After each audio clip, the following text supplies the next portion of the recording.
Okay, all of you listener in Russia, listen up. If you like what you're seeing and hearing, please like, subscribe, and or follow This Is True Really News on, let's say, Google Podcasts, Pocket Casts, Radio Public, and or Stitcher. And please tell your friends to like and subscribe and or follow This Is True Really News as a personal favor to yourself.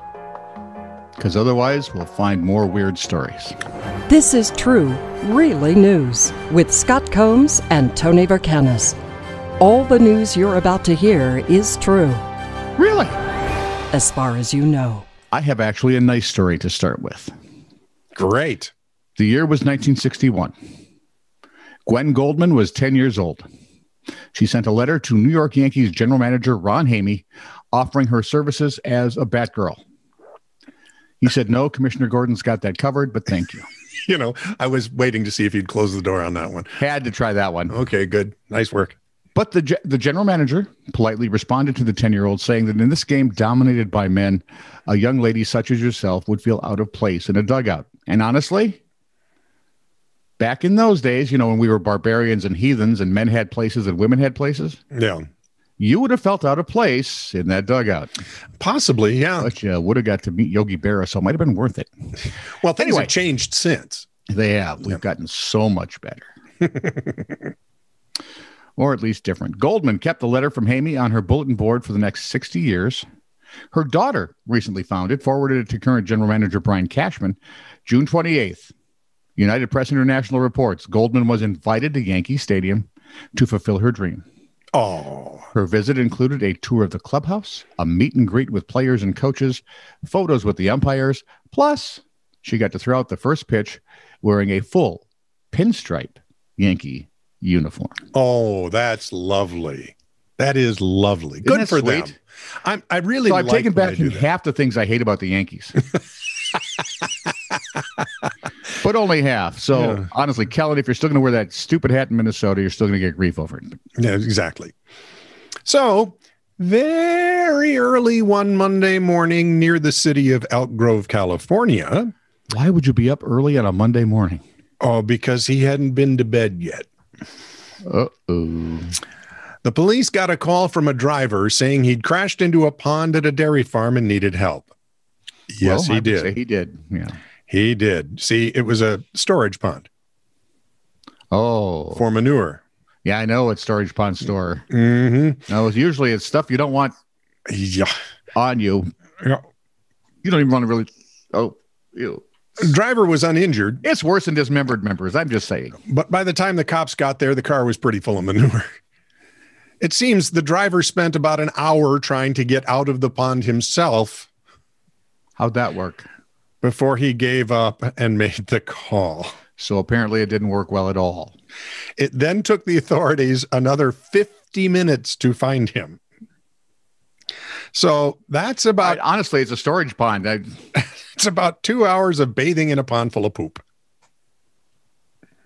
Holy buckets.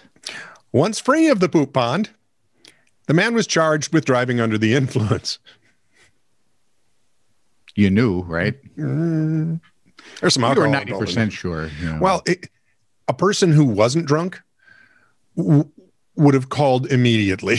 I can't make it out of this thing. Come get me now, please. You knew somewhere in this load of crap alcohol was involved. Tone? An unnamed man in Waterboro, Maine. I've got two incompetent criminal stories. Oh. Waterboro, Maine, June 27th. Man arrested for a theft from a Walmart. According to the Associated Press story, when the bail commissioner arrived, the man tried to use two counterfeit $100 bills to post his bail. Oddly enough, the police recognized they were counterfeit. He was returned to jail and charged with forgery now, too. Reportedly, at some point, he did meet his bail with real live money. This time. Next court appearance is coming up in August. Good luck, dude. Vincent Marks, we'll call him Vinny, 27-year-old from Plaquemine, Louisiana. Or to be Plaquemine. Anyway, he picked the wrong guy to pull over as he impersonated a police officer on June 10th because, according to Law and Crime, an off-duty sheriff's deputy was driving that day when the vehicle pulled up behind him, began flashing his headlights. The deputy pulled into a convenience store parking lot, followed by the guy flashing his headlights. That was Vinny. Hi, Vinny. He approached his car, presented a badge, represented himself as being a police officer. The off-duty officer, of course, recognized Marks, domestic thing he had to respond to earlier in the year. So the Assumption Parish Sheriff's Office launched an investigation. Marks was arrested, let me think, 18 days later for false personation of a police officer. It's an interesting way of saying it. Because in our day, it used to be he'd have been arrested for impersonating a police officer. Yeah. Now it's false personation of a peace officer. Well, it could be the way it's written. Some lawyer probably. Yeah, that's true. Those guys are idiots when it comes to sentence structure. By the syllable. Louisa, Virginia police have captured one of 2 wanted desperados who wore watermelons on their heads to conceal their identities while robbing a convenience store. So, cream of the crop we're not working with here. The Louisa PD thanked the community for their assistance. After seeing surveillance pictures, one plucky citizen recognized the clothes the pair was wearing and the distinct odor of watermelon, one would suspect, and got their pictures. Driver of the getaway truck is still being sought, but Justin M. Rogers is charged with wearing a mask in public while committing larceny, underage possession of alcohol, and petty larceny of alcohol. So they stole the booze to get bombed to be stupid. I don't think they need the booze for the stupid. Genius. That's pure genius. This is true, really news. Send email to TiTR@netradio.network.